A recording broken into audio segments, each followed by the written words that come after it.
هاكر عربي من أصول عراقية دخل عالم الإنترنت والبرمجة وعمره 8 سنين، وأتقن مجال التهكير وصار محترف وهو في سن المراهقة، وأسس فريق اسمه لول سيك اللي كان واحد من أشهر فرق التهكير في سنة 2011. وقدر هو وأصحابه أنهم يستهدفون ويخترقون حكومات وشركات ضخمة، وقدروا يخترقون شركات أمن تقنية تابعة بشكل مباشر للFBI، وبعدها قدروا حتى أنهم يخترقون المخابرات الأمريكية CIA، فصاروا في مواجهة مباشرة مع الFBI والCIA. ورغم ان هوياتهم كانت مجهولة وتحركاتهم كانت دقيقة ومحسوبة، لكن الFBI راح يستخدمون طريقة قذرة عشان يكشفونهم. هذه واحدة من اقرب القصص اللي مرت علي، لذا خليك معي للنهاية. السلام عليكم، معكم عبد العزيز وحياكم الله في قصة جديدة. قصتنا اليوم عن هاكر اسمه مصطفى، حاليا عمره 29 سنة، لكنه دخل عالم الاختراق والتهكير من لما كان عمره 8 سنين. مصطفى يعود إلى أصول عراقية، ولد في بغداد سنة 1995، لكنه في سنة 2000 بعد ما صار عمره 5 سنين انتقل هو وعائلته للعيش في بريطانيا وتحديدا في لندن. فعاش مصطفى وكبر وتربى هناك، وحصل هو وعائلته على الجنسية البريطانية. دخل مصطفى لعالم الكمبيوترات لما كان عمره 7 سنين فقط. أبوه جاب له لابتوب وبدأ مصطفى يغوص في عالم الإنترنت والألعاب. وفي سنة 2003 في ذاك الوقت كان لسه الإنترنت في بدايته، فكان شيء مشوق كأنك تستكشف عالم جديد. مصطفى انبهر بعالم الإنترنت وكان يدخل الألعاب والمواقع اللي يريدها، مع أنه كان عمره 8 سنين فقط، إلا أنه كان يحب يستكشف كيف يتم بناء الألعاب والمواقع. كان يريد يعرف كيف يصنعوا هذه الألعاب وكيف يصمموا ويبرمجوا هذه المواقع، وصار عنده شغف بهذه الأشياء. وشوي شوي مع الوقت بدأ يتطور مهاراته في هذا المجال، وكان يتعلم بعض لغات البرمجة والبرامج التي تختص بتصميم المواقع مثل برامج مايكروسوفت اللي كان من خلالها يقوم بتصميم مواقعه الخاصة. مصطفى ما كان مشدود لعالم الاختراق والتهكير، لكنه في يوم من الأيام كان عنده واجب مدرسي، وبالتحديد كان واجب في مادة الرياضيات. فلما كان مصطفى قاعد يحل الواجب احتاج آلة حاسبة، بس لحظتها ما كان في آلة حاسبة جنبه، ولكن اللابتوب مفتوح قدامه. فبدل ما يروح يجيب آلة حاسبة راح وسوى بحث على جوجل عن موقع يعطي آلة حاسبة أونلاين. فدخل على موقعه وبدأ يستخدم الآلة الحاسبة اللي فيه، ولاحظ انه الآلة الحاسبة هذه لو كتب فيها كود برمجي معين يقدر انه يخترق بيانات الموقع. وفعلا قدر انه يوصل لبيانات الموقع، يعني ان الآلة الحاسبة هذه كان فيها ثغرة يقدر من خلالها مصطفى يخترق الموقع بأكمله. وهذه كانت اول تجربة واول عملية اختراق يسويها في حياته، رغم انه كان عمره 8 سنين فقط. ومن ذيك اللحظة تغير كل شيء. حس مصطفى انه يمتلك قوة لا يملكونها الا قلة من البشر،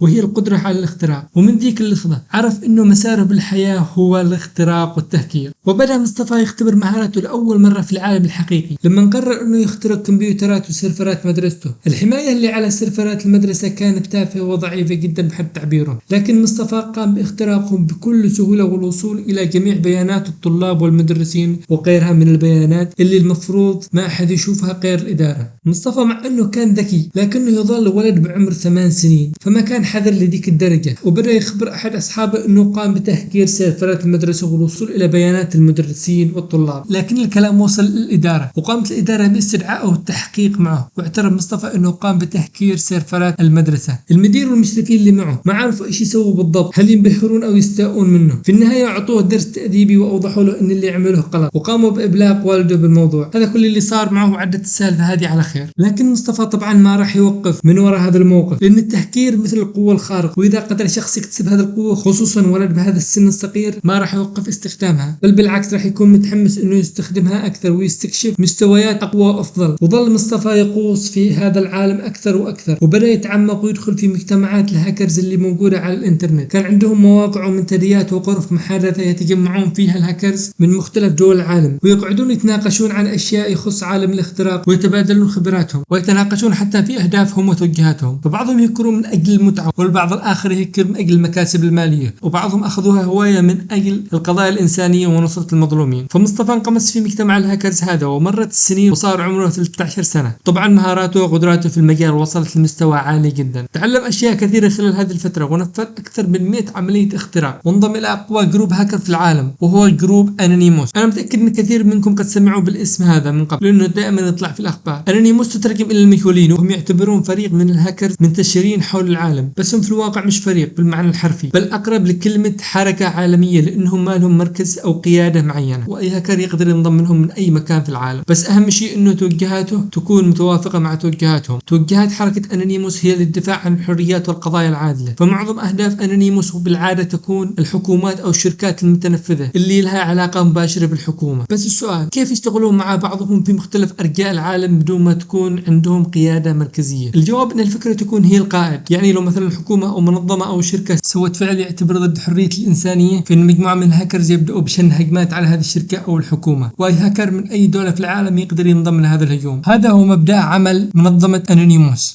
بدأ مصطفى يشتغل تحت راية أنونيموس مع إن كان عمره 13 سنة. وقتها شارك في هجمة قوية جدا ضد شركة فيزا ومستر كارد في سنة 2010. طبعا كلنا عارفين شركة فيزا وشركة مستر كارد، لكن سبب هجوم منظمة أنونيموس على هذه الشركات إنهم منعوا دفع التبرعات من خلال خدماتهم لمنظمة ويكيليكس. اللي ما يعرف إيش هي منظمة ويكيليكس، فهي منظمة مختصة بتسريب الوثائق السرية، وتعتبر منظمة يحاربونها معظم حكومات العالم وعلى رأسهم حكومة أمريكا، لأن كثير من الوثائق اللي سربتها ويكيليكس تتعلق بالحكومة الأمريكية. وهذه الوثائق فضحت كثير من أسرارهم اللي بعضها يوريك مدى قذارتهم. فكون أنونيموس فكرتهم مناصرة للحريات وضد الحكومات، شنوا هجمة انتقامية على شركة مستر كارد. وفي سنة 2010 دعمها ويكيليكس، ومصطفى كان من ضمن الهاكر. هذه الهجمات عطلت مستر كارد وفيزا وسببت لهم خسائر ومشاكل كبيرة. خلال شغل مصطفى تحت راية أنونيموس تعرف على اثنين من أصدقائه اللي كانوا تقريبا بنفس عمره، فكانوا يستخدموا قدرتهم في التهكير للمتعة. فمصطفى كان عارف انه الاختراقات هذه اللي يسوونها المتعة ما ينفع تكون تحت راية أنونيموس. فمن هنا قرر مصطفى ومعه 5 من اصحابه الهاكرز ان يأسس جروب اسمه لولسك. كان فريق بالمعنى الحرفي له مؤسسين واعضاء، ما كان حركة مثل أنونيموس، يعني ما يقدر اي حد انه يدخل عليهم او يصير جزء من لولسك. الفريق راح يصير واحد من اشهر فرق التهكير في سنة 2011. وقتها مصطفى كان عمره 16 سنة. فريق لولسك حرفيا هدفهم الاساسي التهكير للفلا والضحك. كانوا في بعض الاحيان يسوون مقالب مثل انهم يعيدون توجيه مكالمات الناس العاديين للاف بي اي. يعني تخيل انك قاعد تحاول تتصل بشركة او محل وفجأة تحصل نفسك تتكلم مع واحد من مكتب الاف بي اي. اشياء ثانية كانوا يسوونها انهم يخترقون مواقع اخبارية كبيرة وينشرون عليها اخبار غريبة. مثل مرة نشروا ان الرابرز توبيك وبيجي اللي ماتوا في التسعينات وكانوا اعداء لسه عايشين في نيوزيلندا ومع بعض. في مرة من المرات اخترقوا موقع شبكة فوكس الإعلامية الكبيرة، قدروا يوصلون لبيانات برنامج اكس فاكتور اللي هو برنامج مسابقات غنائي مشهور على شبكة فوكس، وسربوا بيانات أكثر من 73 ألف شخص كانوا مقدمين عشان يشاركون في البرنامج. فكثير من عمليات التهكير هذه كان ما لها هدف بس الضحك حرفيا. بس بعض الأحيان يستخدمون مهاراتهم لمساعدة بعض الهاكرز. في سنة 2010 قاموا بشن هجوم قوي ضد شركة سوني. كان سبب الهجوم ان شركة سوني رفعت قضية على هاكر اسمه جورج هوتس، لأن جورج هذا قدر يخترق نظام البلاي ستيشن 3 ونشر طريقة الاختراق للناس، فصار أي حد يقدر يخترق البلاي ستيشن وينزل عليه ألعاب منسوخة أو مقرصنة. فسوني رفعت قضية على الهاكر هذا،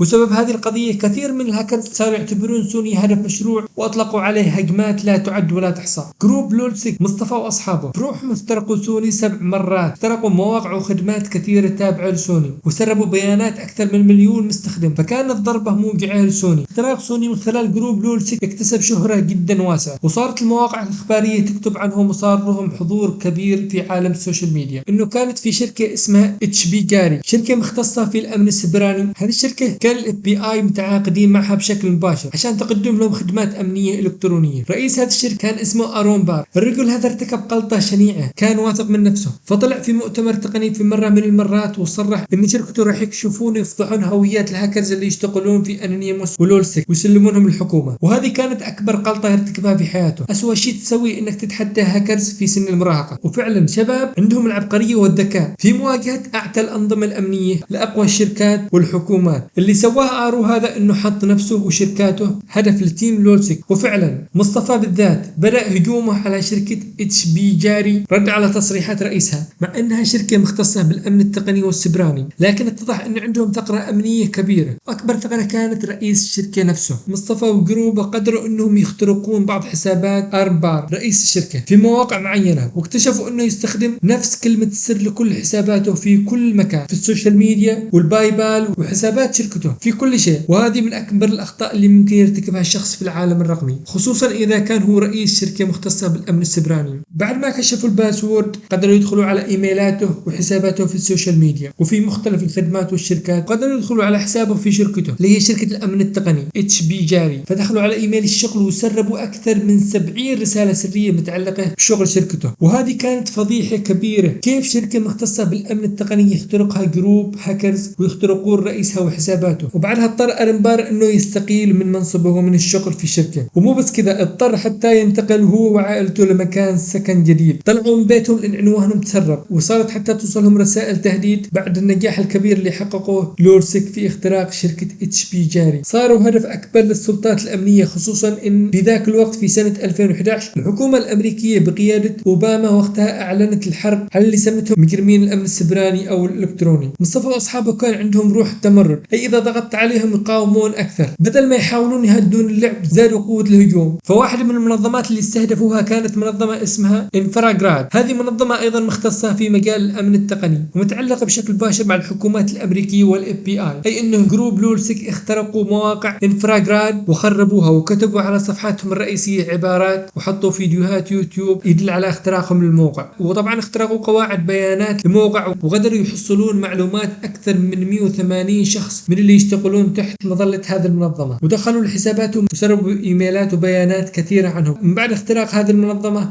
مصطفى ولولسك راح ينفذون واحدة من اجرم عملياتهم، وهي عملية الهجوم على مواقع CIA اللي هم المخابرات الأمريكية. بتاريخ 16 يونيو سنة 2011 لولسك نشروا هذا التقرير على حسابهم في تويتر، اللي بالمناسبة كانوا يتابعونهم أكثر من 3 مليون متابع. التغريدة كانت تقول عدو طاح، وحاطين موقع CIA الرسمي، وكاتبين في آخر التغريدة لول يعني الضحك. شعارهم المعتاد يخترقون للضحك أو الفلة. وفعلا موقع CIA الرسمي كان مخترق، الموقع كان متعطل وظل متعطل لفترة. الهاكر ما قدروا يسربوا بيانات او يوصلوا لبيانات حساسه، الا انه يظل عار على CIA انهم مجموعه من الهاكرز المراهقين قاموا باختراق موقعهم. المفروض انهم اقوى استخبارات في العالم، لكن للاسف بعد فتره قصيره مغامرات مصطفى مع فريقه لولسك راح توصل لنهايتها. اعضاء لولسك راح يتم القبض عليهم، مع انهم كانوا حذرين جدا، وما كانوا بالعاده يتركون وراءهم اي ادله او خيوط تدل عليهم او على هوياتهم او اماكنهم الحقيقيه. فكيف يا ترى قدرت السلطات الامنيه انهم يوصلوا لهم؟ الجواب الصادم اللي راح يكشف مصطفى بعدين انه واحد من اعضاء ومؤسسين لولسك تحول لعميل للاف بي اي، وصار مخبر من دس ما بينهم. كان اسمه المستعار سابو، وكان في الواقع اكبرهم من ناحيه العمر، كان عمره 28 سنه، واسمه الحقيقي هيكتور ماستور. هذا كان العضو الامريكي الوحيد في لولسك، وكان عايش في مدينه نيويورك. نشا في عائله فقيره وحياته كانت صعبه، خصوصا انه نشا بدون ام، جدته هي اللي كانت تربيه، وابوه كان بالكاد يوفر له الاشياء الاساسيه في حياته. دخل هيكتور في عالم الهاكرز، وهدفه بالبدايه كان مادي بحت، كان يريد يحسن وضعه ووضع عائلته، فاشتغل في مجال اختراق الحسابات البنكيه. بس بعدين لما تعمق في عالم التهكير تحول الشغف بالنسبه له، وقرر يستخدم المهام اللي اكتسبها لاهداف احسن، وبدا يشتغل تحت رايه انونيموس، وشارك في حملات، ومن هنا تعرف على مصطفى واشتغلوا مع بعض تحت رايه انونيموس. لكن ايش السبب اللي خلى فيكتور يفضح تيمه؟ السبب انه في يوم من الايام قدروا انهم يوصلوا لعنوانه واسمه وايميله، فبهذه الطريقه قدروا انهم يكشفونه، وخيروه يا انه يكشف بقيه التيم او انهم يسكنونه لفتره طويله. في ذاك الوقت كان هيكتور يقوم برعايه اسره باكملها، فكان قرار جدا صعب. بالاخير قام بكشف تيم لولسك، فسلم لهم هيكتور جميع التسجيلات والرسائل اللي في غرفه الدردشه، حتى انهم قاموا بتثبيت برامج خبيثه على جهاز هيكتور من اجل مراقبه تيم لولسك. عمليه اختراق CIA